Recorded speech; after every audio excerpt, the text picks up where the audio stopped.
Bismillahirrahmanirrahim. Alhamdulillahi Rabbil Alameen. Wassalatu wassalamu ala ashrafil anbiya'i wal mursaleen. Nabiyyina Muhammadin wa ala alihi wa ashabihi ajma'in. Amma ba'd. Allahu Akbar, Allahu Akbar, Allahu Akbar. La ilaha illallah, Allahu Akbar. Allahu Akbar വലില്ലാഹിൽ ഹംദ്. പരിശുദ്ധ ഖുർആനിലെ 204-ാമത്തെ ആയത്ത് തുടങ്ങുന്നത് ഫദ്കുറുല്ലാഹ ഫീ അയ്യാമിൻ മഅദൂദാത്ത്. അയ്യാമും മഅദൂദാത്തിൽ നിങ്ങൾ അല്ലാഹുവിനെ ഓർത്തുകൊണ്ടിരിക്കുക എന്നാണ്. അൽ ബഖറയിൽ അയ്യാമും മഅദൂദാത്ത് എന്ന് പറഞ്ഞാൽ അയ്യാമു തശ്രീഖാണ്. എന്താണ് ഈ അയ്യാമു തശ്രീഖ് എന്ന് പറഞ്ഞാൽ? തശ്രീഖ് എന്താണ്?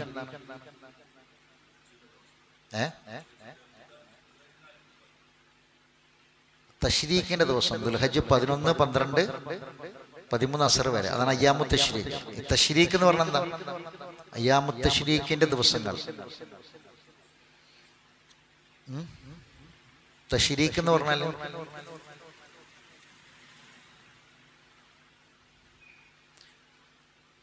തശ്രീഖ് എന്ന് പറഞ്ഞാല് ബലിമൃഗത്തിന്റെ മാംസം ഉണക്കി സൂക്ഷിക്കുന്ന ആ കർമ്മത്തിനാണ് എന്ത് തശ്രീഖ് എന്ന് പറയാം.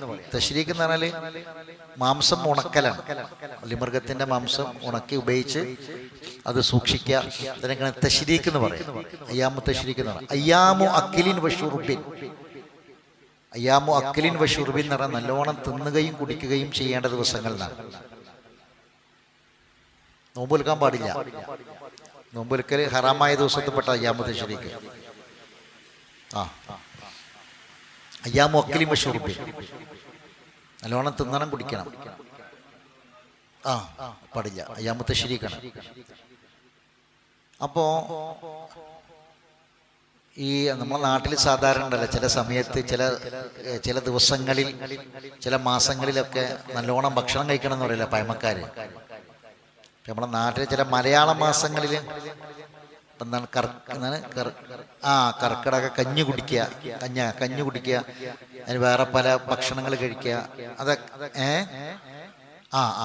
അത് ഈ കാലാവസ്ഥയും ഈ കാലഘടനയും ദിവസവും പ്രകൃതിയും നമ്മളെ ശരീരവും തമ്മിൽ ചില ബന്ധമുണ്ട്. ഈ പ്രകൃതിക്ക് അനുയോജ്യമായ ഒരു ശരീരഘടനയാണ് ആരുണ്ടാക്കിയിട്ടുള്ളത്? അള്ളാഹ് ഉണ്ടാക്കിയിട്ടുള്ളത്. മനസ്സിലായില്ലേ? അതാണ് അല്ലാഹു തആല മനുഷ്യനെ സൃഷ്ടിച്ച് അതിനെ വ്യവസ്ഥപ്പെടുത്തി, പിന്നെ അതിനെ പാകപ്പെടുത്തി, ശരിപ്പെടുത്തി എന്നൊക്കെ പദങ്ങൾ ഖുർആനിലുണ്ട്. ആ ശരിപ്പെടുത്തുക, പാകപ്പെടുത്തുക എന്നൊക്കെ പറഞ്ഞാൽ ഈ പ്രകൃതിക്ക് അനുയോജ്യമാക്കി മനുഷ്യന്റെ ശരീരഘടനയെ. അപ്പോ ശരിക്കും നമ്മളുടെ ശരീരത്തിന്റെ ഘടന ആരുടെ സംവിധാനമാണ്? അല്ലാഹ് അല്ലേ?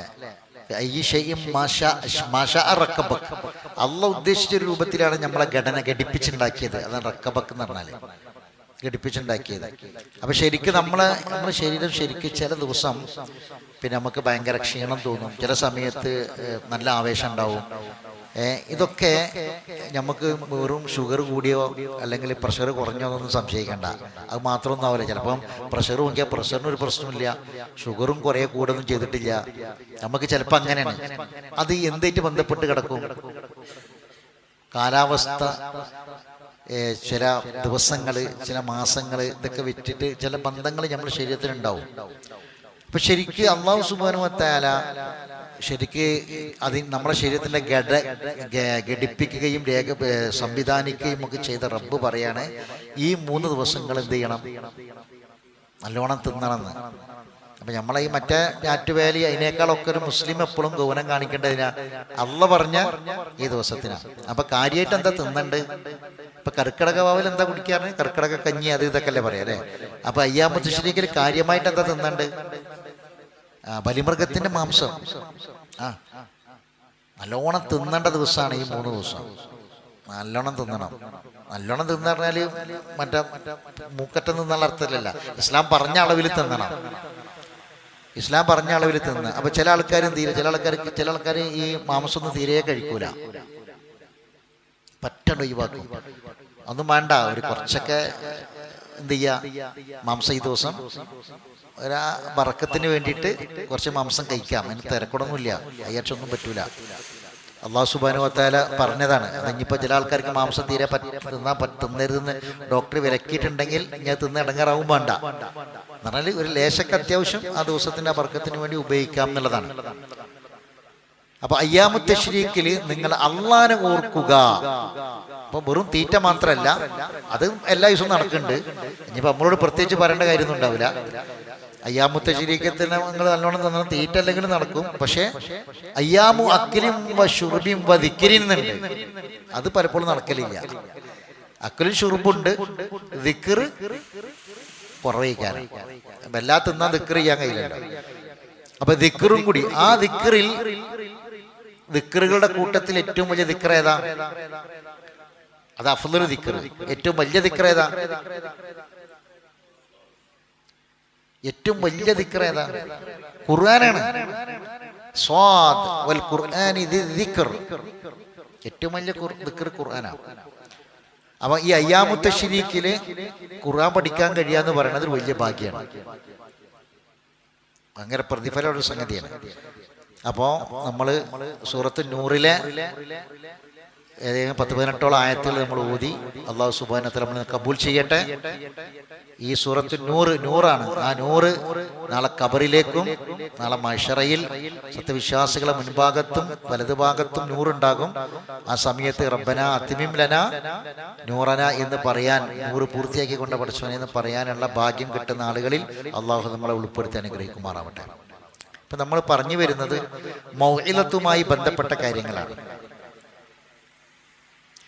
അപ്പം അതിൻ്റെ രീതി, മൗഇലത്തിൻ്റെ ആവശ്യകത, അതിൻ്റെ പ്രാധാന്യം, മൗഇലത്ത് ആർക്കൊക്കെ ആരോടൊക്കെ എങ്ങനെയൊക്കെ ഏതൊക്കെ രൂപത്തിൽ എപ്പോഴൊക്കെ തുടങ്ങിയിട്ടുള്ള കുറേ കാര്യങ്ങൾ മൗഇലത്തുമായി ബന്ധപ്പെട്ട് നമ്മൾ പറഞ്ഞു.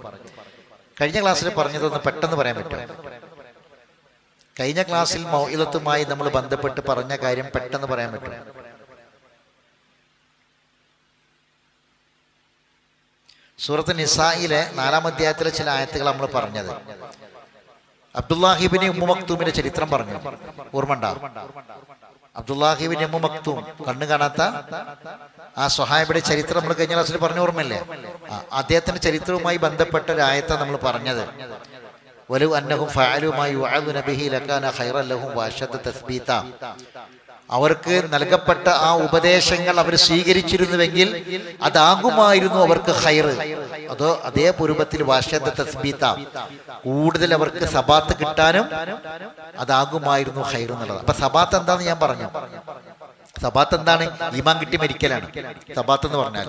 എന്നാൽ ഈമാൻ മരണം വരെ നിലനിർത്താൻ കഴിയലാണ് സബാത്ത്. അപ്പൊ അത് ആർക്കാ കിട്ടുക? ഖുർആൻ പഠിച്ചുകൊണ്ടേയിരിക്കുന്നവർക്ക്, ജീവിതത്തിൽ ഖുർആൻ പഠിച്ചുകൊണ്ടേയിരിക്കുന്നവർക്ക്. നമ്മളെ ശരീരം ഏറ്റവും കൂടുതൽ തളരുന്നത്, നമ്മളെ ശരീര നാഡീ നരമ്പുകളൊക്കെ ഏറ്റവും ദുർബലമാകുന്ന സമയം എപ്പോഴാണ്? നമ്മളെ നാഡീ നരമ്പുകളൊക്കെ ദുർബലമായി നമുക്ക് എത്ര മസിൽ പവർ ഉണ്ടെങ്കിലും, നമുക്ക് എത്ര ആരോഗ്യം ഉണ്ടെങ്കിലും ഈ ആരോഗ്യമൊക്കെ പെട്ടെന്ന് തളർന്നു പോകുന്ന സമയം എപ്പോഴാണ്?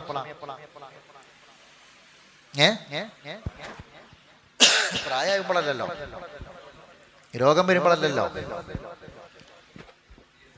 അതൊക്കെ സാധാരണ ഉള്ളതല്ലേ. നമ്മളെ നാഡീ നരമ്പുകളൊക്കെ തളർന്നു പോയി, നമ്മളെ മസിലിന്റെ പവറൊക്കെ പെട്ടെന്ന് തളർന്ന് പോകുന്ന സമയം മരണമാണ്, മരണസമയമാണ്. അത് ഏത് ചെറുപ്പക്കാരനാണെങ്കിലും ഏത് യുവാവാണെങ്കിലും എത്ര ആരോഗ്യമുള്ള ആളാണെങ്കിലും മരിക്കണ സമയത്ത് നാഡീ നരമ്പുകളൊക്കെ തളർന്ന് അവന്റെ മസിലിന് ഒരു പവറും ഉണ്ടാവില്ല, ഒന്നും ചെയ്യാൻ കഴിയില്ല. ആ സമയത്തും പവറോടുകൂടി നിൽക്കേണ്ട ഒരു അവയവുണ്ട്. ഏതാ? നാവ്. ആ സമയത്തും നാവ് തളർന്നു പോകരുത്, നാവ് കുഴഞ്ഞു പോകരുത്. നാവിന് ശക്തി കിട്ടണം, ലാ ഇലാഹ ഇല്ലല്ലാഹ് എന്ന് പറയാൻ കഴിയണം. മനസ്സിലായില്ലേ? അതിനെന്ത് വേണം? നാവിന് വളം കൊടുക്കണം. നാവ് നനച്ചു കൊടുക്കണം. നാവിൻ്റെ വളവും നാവിൻ്റെ നനവും ദിക്റാണ്, ദിക്റുള്ളാണ്.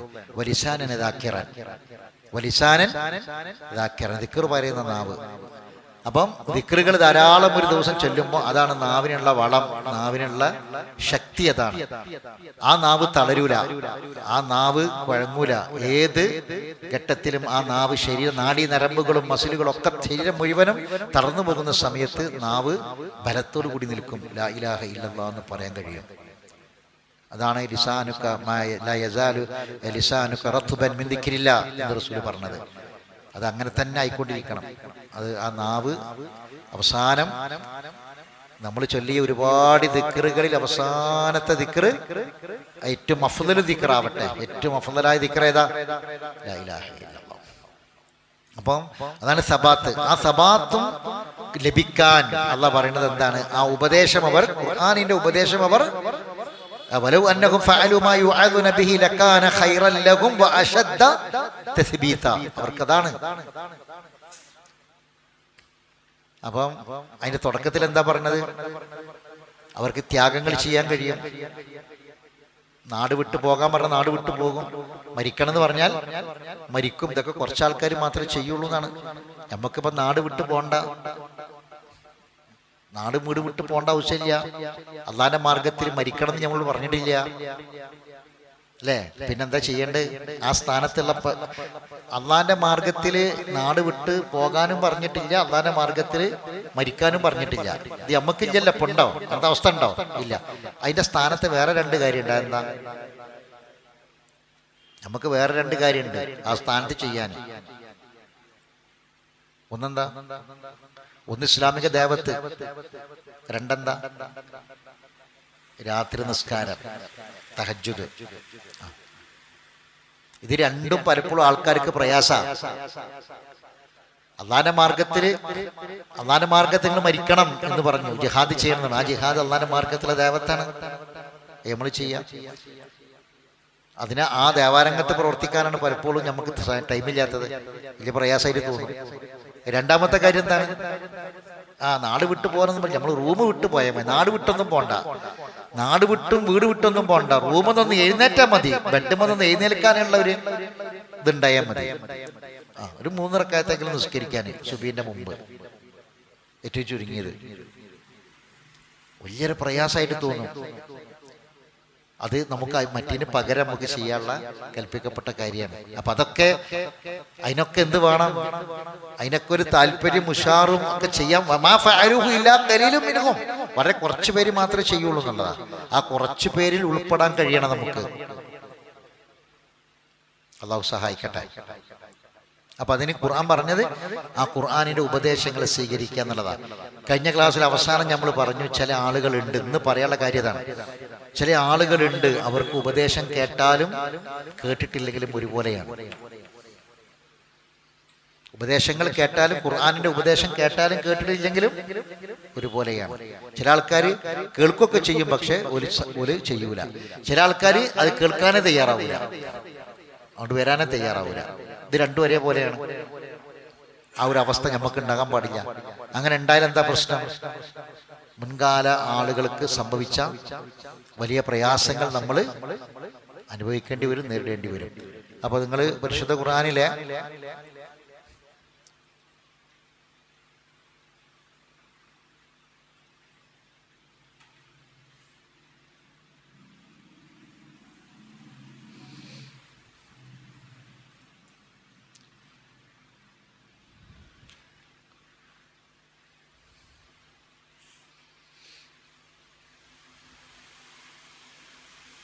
ഇരുപത്തിയാറാം അധ്യായം ശുഅറാ,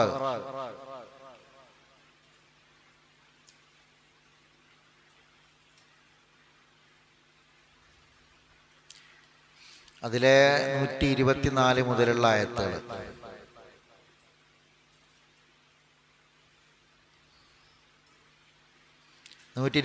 മുതൽ 140 വരെയുള്ള ആയത്തുകൾ.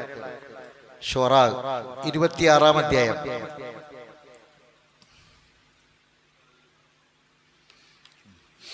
ഓതിക്കോളൂ.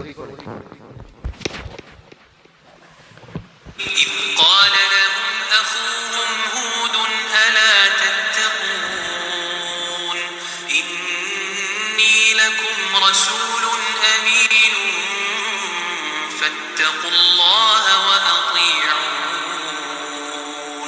وما أسألكم عليه من أجر إن أجري إلا على رب العالمين أتبنون بكل ريع آية تعبثون وتتخذون مصانع لعلكم تخلدون وإذا بطشتم جبارين فاتقوا الله وأطيعون واتقوا الذي أمدكم بما تعلمون أمدكم بأنعام وبنين وجنات وعيون إني أخاف عليكم عذاب يوم عظيم إني أخاف عليكم عذاب يوم عظيم قالوا سواء علينا أوعظت أم لم تكن من الواعظين إن هذا إلا خلق الأولين وما نحن بمعذبين فكذبوه فأهلكناهم إن في ذلك لآية وما كان أكثرهم مؤمنين وإن ربك لهو العزيز الرحيم.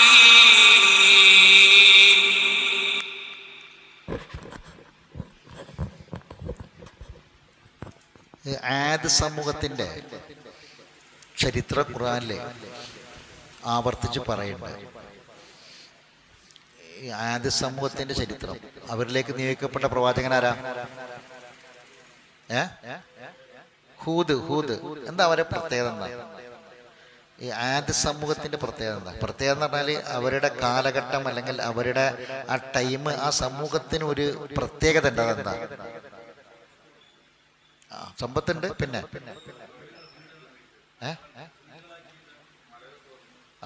അതൊക്കെ ഉണ്ട്. അതിന് അപ്പുറമുള്ള വേറൊരു വിഷയമുണ്ട്. എന്താ? ആരോഗ്യം, സമ്പത്തൊക്കെ ഉണ്ട് അവർക്ക്. അതിലപ്പുറം നമ്മൾ മനസ്സിലാക്കേണ്ട ഒരു കാര്യമാണ്. അത് എല്ലാ സമൂഹത്തിനുള്ളതാണ്. എന്താണെന്നറിയോ, നമ്മൾ എപ്പോഴും ആദിനെ പറ്റി പഠിക്കുമ്പോൾ നമ്മളെ മനസ്സിൽ ആദ്യം വരുന്നത് എന്താ അറിയോ? ആദ് സമൂഹം എന്ന് പറഞ്ഞാൽ നൂഹ് നബിന്റെ കപ്പലിൽ നിന്ന് ഇറങ്ങിയ 80 ആൾക്കാരാണ്. നമ്മളെപ്പോഴും മനസ്സിലാക്കേണ്ടത്, ഖുർആൻ പഠിക്കുന്ന ആൾക്കാർ നമ്മളെ മനസ്സിൽ എപ്പോഴും വരേണ്ട ഒരു കാര്യമാണ്. എന്ന് പറഞ്ഞാൽ നൂഹ് നബിന്റെ കൂടെ നൂഹ് നബി 950 കൊല്ലം പ്രബോധനം ചെയ്തു. കാരണം ഭൂമിയിൽ മനുഷ്യന്മാർ അവിടെ മാത്രമേ ഉള്ളൂ, വേറെ കൊടുക്കുക ആയിട്ടില്ല. ഒരു സമൂഹമായിട്ട് ജീവിച്ച് തുടങ്ങണുള്ളൂ. അങ്ങനെയാണ് 950 കൊല്ലം പ്രബോധനം മാത്രം. പിന്നെ 40 കൊല്ലം നബി ആകാനുള്ള കാലം കൂടി കൂട്ടിക്കളി, അപ്പൊ ഏകദേശം 1000 കൊല്ലം. പിന്നെ എത്ര ആളെ കിട്ടിയത്? 80 ആളെ കപ്പലിൽ കയറിയത്. ആ 80 ആള് കപ്പലിൽ കയറുമ്പം നൂഹ് നബി ഒരു പ്രാർത്ഥിച്ചിരുന്നു. എന്തിനാ പ്രാർത്ഥന? റബ്ബി അൻസിൽനി മുൻസലൻ മുബാറകൻ ബാറകല്ലാഹു ബാരിക് ഫീകും തഖബ്ബലല്ലാഹു ജസാക്കുമുല്ലാഹു ഖൈറ. എന്താ പ്രാർത്ഥിച്ചത്? അല്ലാഹും റബ്ബി അൻസിൽനി മുൻസലൻ മുബാറകൻ. അള്ളാഹ് അതിന് മറുപടി കൊടുത്തു. ആ പ്രാർത്ഥനയ്ക്ക് അപ്പം തന്നെ ജവാബ് കൊടുത്തു. ഉത്തരം കിട്ടിയ പ്രാർത്ഥന, യാ നൂഹ് ഇഹ്ബിത് മിന്നാ ഇഹ്ബിത് ബിസ്സലാമി മിന്നാ വബറകാത്തിൻ. ചോദിച്ചത് എന്താണ്? ബറക്കത്താ ചോദിച്ചത്. ഒരു ബറക്കത്തുള്ള ഒരു സമൂഹമാക്കി മാറ്റി റബ്ബേ എന്ന് പറഞ്ഞു. അള്ളാഹ് അപ്പം തന്നെ യാ നൂഹ് നബിനെ വിളിച്ച് പറഞ്ഞു, നൂഹേ കപ്പലിൽ ഇറങ്ങിക്കോ. നിങ്ങൾ ഈ കപ്പൽ ഇറങ്ങുമ്പോൾ നമ്മിൽ നിന്നുള്ള സലാമത്തിലും ബറക്കത്തിലുമായിട്ട് ഇറങ്ങുന്നാ പറഞ്ഞത്. സലാമി മിന്ന ബറക്കാത്തിൻ. അള്ളാഹ് ഏറ്റവും കൂടുതൽ അനുഗ്രഹം കൊടുത്തവർക്ക്. ആ 80 ആള് മനസ്സിലാക്കണം, ആ 80 ആള് അന്ന് ഭൂമിയിൽ ഉണ്ടായിരുന്ന എല്ലാ ആളുകളും ആ പ്രളയത്തിൽ മരിച്ചുപോയി.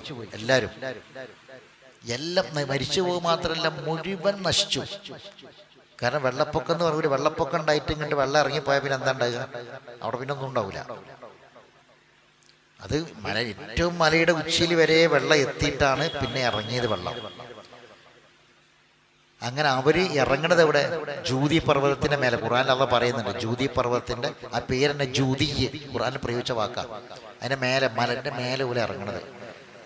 ഇങ്ങോട്ട് ഇറങ്ങിയിട്ട് പിന്നെ ആ മലന്റെ മേലിൽ നിന്ന് വെള്ളം ഇറങ്ങിയ ശേഷം ഒരു പിന്നെ താഴോട്ട് ഇറങ്ങണം.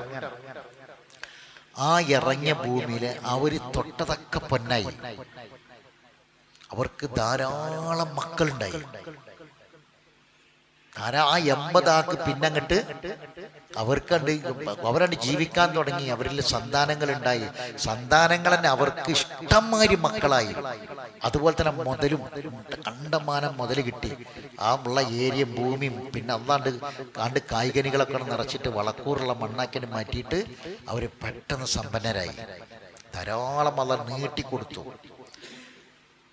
അങ്ങനെ അല്ലാഹു സുബ്ഹാനഹു വ തആല ആ കൊടുത്ത ബർക്കത്താണ് അവരെ ഹൈറ്റും വെയിറ്റും.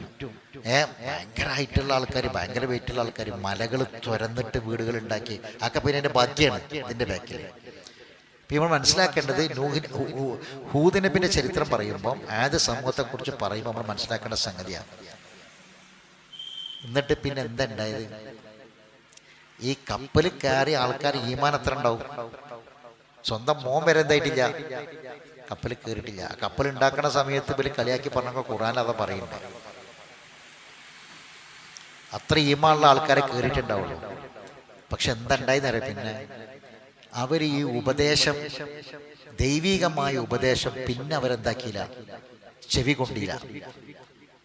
പിന്നെ അവരിലേക്ക് നിയോഗിക്കപ്പെട്ട പ്രവാചകന്റെ വാക്കൊന്നും, കാരണം അവിടെ ഹൂദ് നബി അവരെ കൂട്ടത്തിൽ തന്നെ പെട്ട അവരുടെ സഹോദരനാണ്, രക്തബന്ധമാണ് അവർക്ക്. എന്നിട്ട് അവർ പറഞ്ഞ വാക്കുണ്ട്. അതാണ് ഈ അപ്പം നമ്മൾ ആദ്യം വായിക്കുമ്പോൾ അത് നമ്മളെ മനസ്സിൽ ഓർമ്മ വേണം. നമ്മൾ ഖുർആന്റെ ഓരോ ആയത്തും വായിക്കുമ്പോൾ എന്ത് ചെയ്യണം? ആദ്യം അതിൻ്റെ പാശ്ചാത്തലം എന്താണ് സംഭവം നമ്മൾ അറിഞ്ഞിട്ട് വേണം വായിക്കാൻ. അപ്പോൾ നമുക്കത് ഉൾക്കൊള്ളാൻ പറ്റുള്ളൂ. ആദ്യത്തെ ആയത്ത് വായിക്കുക. ഇത് ഖാലലഹും അഖൂഹും ഹൂദുൻ. ഹൂദ് അവരുടെ സഹോദരനായ ഹൂദ് അവരോട് പറഞ്ഞു, അലാ തത്തഖൂൻ, നിങ്ങൾ എന്താണ് അല്ലാഹനെ സൂക്ഷിച്ച് ജീവിക്കാത്തത്? എന്താണ് നിങ്ങൾ അല്ലാഹനെ സൂക്ഷിച്ച് ജീവിക്കാത്തത്? ഇന്നി ലക്കും റസൂലുൻ അമീൻ, ഞാൻ നിങ്ങൾക്ക് വിശ്വസ്തനായ ഒരു റസൂലാണ്. അള്ളാഹ് നിയോഗിച്ചതാണ് എന്നെ, ഞാൻ പറഞ്ഞ കേൾക്കണം. വിശ്വസ്തനായ റസൂലാണ്. ഫത്തഖുല്ലാഹ വാത്തിയൂൻ, അതുകൊണ്ട് നിങ്ങൾ അല്ലാഹനെ സൂക്ഷിക്കണം. ഞാൻ പറഞ്ഞത് നിങ്ങൾ അനുസരിക്കണം. ഞാൻ പറഞ്ഞത് നിങ്ങൾ അനുസരിക്കണം, അല്ലാഹനെ സൂക്ഷിക്കണം. എനിക്ക് അതിനൊന്നും തരണ്ട. എനിക്ക് അള്ളാഹുവിൽ നിന്നുള്ള പ്രതിഫലമല്ലാതെ ഒന്നും ഞാൻ റബ്ബുൽ ആലമീന്റെ പ്രതിഫലമല്ലാതെ ഞാനൊന്നും ആഗ്രഹിക്കണം, ഞാനൊന്നും വാങ്ങണില്ല, ഞാൻ നിങ്ങളോട് ചോദിക്കണില്ല. അസ്അലുക്കും, നിങ്ങളോട് ഞാനൊന്നും ചോദിക്കൂല, ഒന്നും ചോദിക്കൂല. നിങ്ങൾ റബ്ബിന്റെ കൂലി അല്ലാതെ. നിങ്ങൾ വെറുതെ പൊങ്ങച്ചം കാണിക്കാനായി എല്ലാ കുന്നിൻ പ്രദേശങ്ങളിലും നിങ്ങൾ പ്രതാപത്തിന്റെ ചിഹ്നങ്ങൾ അഥവാ ഗോപുരങ്ങൾ കെട്ടിപ്പടുക്കുകയാണോ? നിങ്ങൾക്ക് എന്നെന്നും താമസിക്കാമെന്ന രൂപത്തിൽ നിങ്ങൾ മഹാവീടുകൾ, സൗധങ്ങൾ ഉണ്ടാക്കുകയാണോ? അത് ബിൽഡിങ് മല തുറന്നും കണ്ടത് ഉണ്ടാക്കിയിട്ട് തഹ്ലു എന്ന് പറയും. ഉണ്ടാക്കുന്നത് കണ്ടാല് ഓലിഞ്ഞ് കാലാകാലം മരിക്കാതെ ഭർത്തന ഉണ്ടാവും എന്നുള്ള കോലത്തിലാണ് ഒരു പെരണ്ടാക്കണേ, വീടുണ്ടാക്കണേ. ഒരു മനുഷ്യൻ ജീവിക്കാൻ തന്നെ 10-60 കൊല്ലാണ്, അല്ലെ? ഒരു തലമുറ ജീവിക്കാൻ 100 കൊല്ലാണ്. ഇത് വീടൊക്കെ ഉണ്ടാക്കുമ്പോൾ അതിനനുസരിച്ച് ഉണ്ടാക്കിയാൽ മതി. ഇവർ ഈ എന്നും കാലാകാലം ഇവിടെ ഉണ്ടാവുന്ന നിലക്കാണ് നിങ്ങൾ വീടുണ്ടാക്കണത്. ബത്തസ്തും ജബ്ബാരിൻ, നിങ്ങൾ എന്തെങ്കിലും അങ്ങോട്ടും ഇങ്ങോട്ടൊക്കെ ബലം പ്രയോഗിക്കുകയാണെങ്കിൽ നിഷ്ഠൂരന്മാരായിക്കൊണ്ട് ബലം പ്രയോഗിക്കുകയാണ് എന്ന് പറഞ്ഞാൽ ഭയങ്കര ഗുണ്ടകള് അങ്ങോട്ടും ഇങ്ങോട്ടും അടിയും പിടിയും കൊലപാതകങ്ങളും നടത്തുകയാണ് എന്ന് പറഞ്ഞാൽ ഒരു മയൊന്നുമില്ല ഒലിക്ക്. വെറും ബത്തസ്തും ജബ്ബാരി എന്ന് പറഞ്ഞാൽ എന്തെങ്കിലുമൊക്കെ ചെറിയൊരു പ്രശ്നം ഉണ്ടാകുമ്പോൾ ചെറിയൊരു ഉന്തൽ തള്ളലൊക്കെ പകരം ഭയങ്കരമായിട്ട് അവർ അറ്റാക്ക് ചെയ്യാണ്. ഇത്ര നിഷ്ഠൂരന്മാരായിട്ടാണ് അവർ പ്രവർത്തിക്കുന്നത്. വത്തഖുല്ലാഹ വാത്തിഊൻ, നിങ്ങൾ അള്ളാഹനെ സൂക്ഷിക്കേ, എന്നെ അനുസരിക്കേ. കണ്ട എത്ര വട്ടായി പറയണേ. വത്തഖുല്ലദീ അമദ്ദക്കും ബിമാ തഅമലൂൻ, നിങ്ങൾക്ക് തന്നെ അറിയാവുന്ന എത്രയോ സുഖസൗകര്യങ്ങൾ മുഖേന നിങ്ങളെ സഹായിച്ചവരെ നിങ്ങൾ സൂക്ഷിക്കുക. എന്താ ഓൽക്കന്നെ അറിയാം, നമ്മൾ കപ്പലിൽ കയറി വന്ന ആൾക്കാരാണ്, നമുക്ക് കിട്ടിയ സഹായമൊക്കെ നിങ്ങൾക്ക് തന്നെ അറിയാം. നിങ്ങൾക്ക് തന്നെ അറിയാവുന്ന അള്ളാഹു നിങ്ങൾക്ക് തന്ന സഹായങ്ങൾ നിങ്ങൾ മറക്കരുത്, അതാണ് സൂക്ഷിക്കണം. അമദ്ദക്കും ബി അൻആമിൻ വബനീൻ, നിങ്ങൾക്ക് കണ്ടമാനം കാലികളെയും പിന്നെ മക്കളെയും തന്നു. ഈ കപ്പലിൽ കയറുമ്പോൾ അള്ളാഹ് പറഞ്ഞ കൽപ്പന ഉണ്ട്, എന്താ? എല്ലാ വസ്തുക്കളിൽ നിന്നും 2 വീതം ജോഡി ഇണകളെ കയറ്റാൻ വേണ്ടി പറഞ്ഞിരുന്നു അല്ലേ? അത് അങ്ങോട്ട് ഇറക്കിയപ്പോൾ എന്താ ഉണ്ടായെന്നറിയാം, ഒരു ചെടി പോലും മാറിപ്പോയിട്ടില്ല. അവർ കയറ്റിയ മൃഗത്തിൽ നിന്ന് ഒരു മൃഗത്തിന് പോലും രോഗം വന്നിട്ടില്ല. ആ മൃഗങ്ങൾ അങ്ങോട്ട് പെറ്റി പെരുക ചെയ്തത്. അതാണ് അവരുടെ സമ്പത്ത്, കാലിസമ്പത്ത്. അവർ അന്നുണ്ടായിരുന്ന എല്ലാ ചെടികളും എല്ലാം അവർ പറിച്ച് കപ്പലിൽ കയറ്റിയാണ്. അത് മുഴുവനും അവർ കപ്പൽ ഇറങ്ങിയപ്പോൾ അവിടെ നട്ടിട്ടുണ്ട്. അത് മുഴുവനും അങ്ങോട്ട് പടർന്ന് പന്തലിച്ചു, പെട്ടെന്ന് വലുതായി, പെട്ടെന്ന് അതിൽ കായ്കനികൾ വന്നു. അപ്പം ഹൂദ് നബി പറയാണ്, നിങ്ങൾ മറക്കണ്ട, ധാരാളം മക്കൾ നമുക്കുണ്ടായി. മനസ്സിലായില്ലേ? ഒരുപാട് സമ്പത്ത് നമുക്കുണ്ടായി, ഒരുപാട് മുതൽ നമുക്കുണ്ടായി, ഒരുപാട് കന്നുകാലി കാലിസമ്പത്ത് ഭയങ്കര. കാരണം മലയോരങ്ങളിൽ ഓരോ മലപ്രദേശത്ത് ഇങ്ങനെ കൂട്ടമായി നിൽക്കുന്ന കന്നുകാലികൾ, അതൊക്കെ വലിയ സമ്പത്തായിരുന്നു. ജന്നാത്തി വഉയൂൻ, തോട്ടങ്ങളും അരുവികളും. ജന്നാത്ത് സ്വർഗല്ല പടത്തോ, ആ ദുനിയാവിലെ തോട്ടാണ്. അതായത് പിന്നെ അവർ ഈ വച്ച ചെടികളൊക്കെ വലുതായിട്ട് കണ്ടമാനം മുന്തിരിത്തോട്ടങ്ങളും ഈത്തപ്പഴത്തോട്ടങ്ങളും ഒക്കെ ആയിട്ട് നിറഞ്ഞു കവിഞ്ഞു. അതോടൊപ്പം പിന്നെ വെള്ളപ്പൊക്കം ഉണ്ടായിട്ട് ഇറങ്ങിപ്പോയ സ്ഥലത്ത് പിന്നെ ഭൂമിക്ക് വലിയ മണ്ണിനൊന്നും വലിയ വളമൊന്നും ഉണ്ടാവില്ല. പലപ്പോഴും അതെന്തായിരിക്കും, ഈ ചെളികളൊക്കെ ആയിട്ട് മാറും. പക്ഷെ അതൊന്നും ഉണ്ടാക്കിയില്ല. അള്ളാഹു തആല എന്താക്കി, ചെറിയ ചെറിയ ചെറിയ അരുവികൾ എല്ലായിടത്തും ഉണ്ടാക്കി കൊടുത്തു വയ്യോന്. ആ അരുവികളിൽ നിന്നൊക്കെ ഇവർക്ക് നനക്കാനുള്ള കന്നുകാലികൾക്കും ചെടികൾക്കും തോട്ടത്തിലൊക്കെ നടക്കാൻ ഇഷ്ടം പോലെ വെള്ളം കിട്ടി. അതുകൊണ്ട് ഇന്നി അഖാഫു അലൈക്കും അദാബ യൗമിൻ അദീം, ഒരു ഭയങ്കര ശിക്ഷയെ ഞാൻ ഭയപ്പെടുകയാണ്. നിങ്ങൾ ഇങ്ങനെ പോവുകയാണെങ്കിൽ ഒരു ഭയങ്കര ശിക്ഷ നിങ്ങൾക്ക് വരാനുണ്ട്, ആ ശിക്ഷ ഞാൻ ഭയപ്പെടുകയാണ്. അപ്പൊ അവര് പറഞ്ഞ മറുപടിയാണ്, വായിക്കേ. കാലു സവാഉൻ അലൈന അവഅൽത അം ലം തകും മിനൽ വാഇദീൻ, നീ ഞങ്ങളെ ഉപദേശിക്കണ്ട, നീ ഉപദേശിച്ചാലും ഉപദേശിച്ചില്ല ഞങ്ങൾക്ക് ഒരേപോലെയാണ്. നീ ഞങ്ങളെ ഉപദേശിച്ചാലും ഉപദേശിച്ചിട്ടില്ലെങ്കിൽ ഞങ്ങൾക്ക് ഒരേപോലെയാണ്, ഞങ്ങൾ കേൾക്കാൻ പോണില്ല.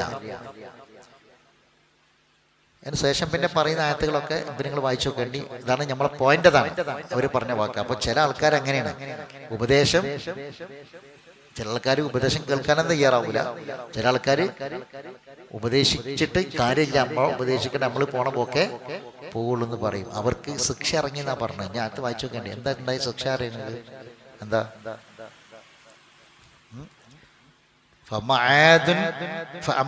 ആദിനെങ്ങനെയാണ് നശിപ്പിച്ചത്? فأما عاد فأهلكوا بريح صرصر عاتية سخرها 7 ليال و8 أيام حسوما. 8 പകലും 7 രാത്രിയും തുടർച്ചയായി അടിച്ചു വീട്ടിയ സർസറേ എന്ന കാറ്റ്, ആ കാറ്റിലൂടെ അല്ലാഹു തആല അവരെ നശിപ്പിച്ചു. കാറ്റങ്ങട്ട് അടിച്ചിട്ട് അവര് 7 രാവും 8 പകലും. അല്ലാഹു ഖുർആനിൽ പറയും, സൂറത്ത് പിന്നെ ഹാക്കന്റെ ആദ്യ ഭാഗത്ത് കാണാം, ഒന്നുമില്ലാത്തവരെ കൊട്ടാരങ്ങളും എല്ലാം ആ കാറ്റിൽ അവരുണ്ടാക്കിയ കുന്നുകൾ തുരന്നുണ്ടാക്കിയ വീടൊക്കെ മൂടിപ്പോയി. പ്രസാദ് സുല്ലമിന്റെ ആ കേസല്ലെങ്കിൽ കാണാം, ചരിത്ര ഭൂമികളുള്ള കേസല്ലേ കാണാം, മണ്ണ് ഖനനം ചെയ്ത് മാറ്റിയെടുത്തിട്ട് ഒരുപാട് ആയത്തിൽ മാറ്റിയെടുത്തിട്ടാണ് പല വീടുകളും കണ്ടെത്താൻ കഴിഞ്ഞത്. എന്ന് പറഞ്ഞാൽ ഈ കാറ്റടിച്ചിട്ടും മണൽ കൊണ്ടതൊക്കെ മൂടിപ്പോയി. അങ്ങനെ അതിന് മുകളിൽ വേറെ കുന്നുകളായി മാറിയതാ. ഈ കുന്നുകൾ തുരന്ന് വീടുണ്ടാക്കിയവരുടെ വീടിന് മുകളിൽ വേറെ കുന്നു വന്നു എന്നാ പറഞ്ഞത്. ആ കുന്നിന്റെ ഉള്ളിലായി പോയിന്നാ, ഒന്നും ഉണ്ടായില്ല. അപ്പൊ ഉപദേശങ്ങൾ അങ്ങനെയാണ്. ഇവരെന്താ പറഞ്ഞത്? ആയത് വായിക്കട്ടെ. കാലു സവാഉൻ അലൈന അവഅൽത അം ലം തകും മിനൽ വാഇദീൻ. ഇതേ ഒരു ആശയം വേറൊരു സൂറത്തിൽ നിങ്ങൾ കേട്ടില്ലേ? ഒന്ന് പറയാൻ പറ്റുമോ? ഏതാ? നമുക്കൊക്കെ മനപ്പാടുള്ള ഒരു സൂറത്തുണ്ടല്ലോ, ഇതേ ആശയം പറയുന്ന ഒരു സൂറത്തുണ്ട്. ആ സൂറത്തിന്റെ തുടക്കത്തിൽ അല്ല പറയുന്നുണ്ട്, സവാഉൻ അലൈന വഅൽത വലം തകുൻ വഅലിൻ. ഇതേപോലെ മുന്നറിയിപ്പ് നൽകിയാലും താക്കീത് പറഞ്ഞാലും ഉപദേശം കൊടുത്തില്ലെങ്കിലും സമാണ്. അതിന്റെ ആദ്യ ഭാഗം ഒന്ന് ഓതി വെക്കി, അതിന്റെ ആദ്യ ഭാഗം ഒന്ന് ഓതി വെക്കി എല്ലാവരും. ياسين والقرآن الحكيم إنك لمن المرسلين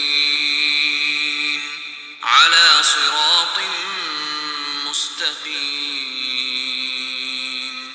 تنزيل العزيز الرحيم لتنذر قوما ما أنذر آباؤهم فهم غافلون لقد حق القول على أكثرهم فهم لا يؤمنون إنا جعلنا في أعناقهم أغلالا فهي إلى الأذقان فهم مقمحون وجعلنا من بين أيديهم سدا ومن خلفهم سدا فأغشيناهم فهم لا يبصرون وسواء عليهم أأنذرتهم أم لم تنذرهم لا يؤمنون إنما تنذر من اتبع الذكر وخشي الرحمن بالغيب فبشره بمغفرة وأجر كريم. യാസീൻ വൽ ഖുർആനിൽ എന്താണ് അള്ളാഹ് സത്യം. യാസീന്റെ പ്രത്യേകത എന്താ? ഖുർആനെ കൊണ്ട് സത്യം ചെയ്താ പറഞ്ഞത്. ഖുർആനെ കൊണ്ട് സത്യം ചെയ്ത് തുടങ്ങുന്ന സൂറത്ത് യാസീൻ. ഖുർആൻ എന്താണ്? ഖുർആൻ ഹക്കീമാണ്. എന്താ ഖുർആൻ ഹക്കീം എന്ന് പറഞ്ഞാൽ? ആശയസമ്പുഷ്ടമായ തത്വസമ്പൂർണമായ ഖുർആൻ. ഖുർആൻ എന്ന് പറഞ്ഞാൽ ഖുർആനിലെ ആശയങ്ങൾ, ഖുർആനിലെ താക്കീതുകൾ, മുന്നറിയിപ്പുകൾ, അതിന്റെ അർത്ഥം ഗ്രഹിക്കണം. ഖുർആൻ ഹക്കീമാണ്. അതെ, ആ സൂറത്ത് തന്നെ അങ്ങനെയാണ്. എന്നിട്ട് ആ ആയത്ത് ഇങ്ങനെ പറഞ്ഞു വന്നിട്ട് അല്ലാഹു സുബ്ഹാനഹു വ തആല ഇതെന്തിനാണ് ഈ ഖുർആൻ? മുന്നറിയിപ്പാണ്, താക്കീതാണ്. ജീവിച്ചിരിക്കുന്ന ആളുകൾക്കുള്ള താക്കീത് മുന്നറിയിപ്പുകളൊക്കെ ഇങ്ങനെ പറഞ്ഞു വന്നിട്ട് അവസാനം അല്ലാഹ് പറയാണെന്ത്? പിന്നെ അവര് പറഞ്ഞു, എന്താ പറഞ്ഞത്? സവാഉൻ അന്തർത്തഹും അംലം. അവർക്ക് ഉപദേശം കൊടുത്താലും മുന്നറിയിപ്പ് കൊടുത്താലും ഇല്ലെങ്കിലും അവർക്ക് സമാണ്. ഇതുപോലെ ഈ സവാഉൻ അംലം തഖ്ബിനൽ വാഇലി എന്ന് പറഞ്ഞില്ലേ ഊദിനെ, പിന്നെ അതെ. എന്നിട്ട് അവസാനിപ്പിക്കുന്നതായത് എന്താ? എങ്കിൽ ആർക്കിത് ഫലം ചെയ്യുന്നറിയാം. ഇന്നമാ തുൻദിറു മനിത്തബഅ ദിക്റ. മനിത്തബഅ ദിക്റ അവിടെ നമ്മൾ തുടങ്ങിയത്, അവിടെ കൊണ്ട് അവസാനിപ്പിക്കുകയാണ് ക്ലാസ്. ആർക്കാണ് ഈ ഉപദേശം? ഇതിന്റെ താക്കീതുകളും മുന്നറിയിപ്പുകളൊക്കെ ആർക്ക് ഫലം ചെയ്യും? ഇന്നമാ തുൻദിറു, തീർച്ചയായും ഇത് ഫലം ചെയ്യുന്നത്, ഇതിന്റെ താക്കീതുകൾ ഉപദേശങ്ങൾ ഫലം ചെയ്യുന്നത് ആർക്ക് മാത്രം? മനിത്തബഅ ദിക്റ. ഈ ദിക്റിനെ ഇത്തിബാ ചെയ്യുക. ഏതാണ് ആ ദിക്ർ? ഇത്തബിഉ അഹ്സന മാ ഉൻസില ഇലൈക്കും. അതാ ഖുർആൻ. അതാണ് ദിക്ർ പറഞ്ഞാൽ ഈ ദിക്ർ ഖുർആനാണ്. ഈ ഖുർആനിനെ മരിക്കുന്നത് വരെ ആര് തുടരുന്നുവോ, അതിനാര് പഠിക്കുന്നുവോ, ആരതിന്റെ ജീവിതത്തിൽ അത് കൊണ്ടു നടക്കുന്നുവോ, അവസാന നിമിഷം വരെ അത് ആര് ചെയ്യുന്നുവോ, അവർക്ക് ഈ ഫലം, ഈ ഉപദേശം ഫലം ചെയ്യും എന്നാണ്. ഖുർആന്റെ ഉപദേശം ആർക്ക് ഫലം ചെയ്യും? ഖുർആൻ പഠിക്കുന്ന ആളുകൾക്ക്, അതിനെ ഇത്തിബാഅ് ചെയ്യുന്ന ആളുകൾക്ക് അത് ഫലം ചെയ്യുന്നതാണ്. അല്ലാഹു സുബ്ഹാനഹു വ തആല അനുഗ്രഹിക്കുമാറാവട്ടെ. മരണം വരെ ഖുർആനിന്റെ പഠിതാവായി ജീവിക്കാൻ അള്ളാഹു നമുക്ക് തൗഫീഖ് പ്രദാനം ചെയ്യുമാറാവട്ടെ. ഓരോ ആയത്തുകളും ഓരോ ക്ലാസ്സുകളും നമുക്ക് ഖുർആൻ പഠിക്കാനുള്ള താല്പര്യവും ആവേശവും അള്ളാഹു നമുക്ക് വർദ്ധിപ്പിച്ചു തരട്ടെ. അറിവില്ലായ്മ വന്നു പോകുന്ന തെറ്റുകുറ്റങ്ങൾ അള്ളാഹു വിട്ടുപുറത്ത് മാഫാക്കി തരട്ടെ. മരണപ്പെട്ടവർക്ക് അള്ളാഹു മഫറത്തും റഹ്മത്തും പ്രദാനം ചെയ്യുമാറാവട്ടെ. നമ്മുടെ ശരീരത്തിന് അള്ളാഹു ആരോഗ്യം ആഫിയത്തും പ്രദാനം ചെയ്യട്ടെ. എല്ലാവിധ രോഗങ്ങളിൽ നിന്നും രോഗാവസ്ഥകളിൽ നിന്നും അള്ളാഹു നമ്മളെല്ലാവരും കാത്തുരക്ഷിക്കുമാറാവട്ടെ. റബ്ബനാ തഖബ്ബൽ മിന്നാ ഇന്നക അന്ത സമീഉൽ അലീം വതുബ് അലൈനാ ഇന്നക അന്ത തവ്വാബുർ റഹീം വആഖിറു ദഅ്വാനാ അൽഹംദുലില്ലാഹി റബ്ബിൽ ആലമീൻ. സുബ്ഹാനക അല്ലാഹുമ്മ ബിഹംദിക അഷ്ഹദു അൻ ലാ ഇലാഹ ഇല്ലാ അൻത അസ്തഗ്ഫിറുക വഅതൂബു ഇലൈക്.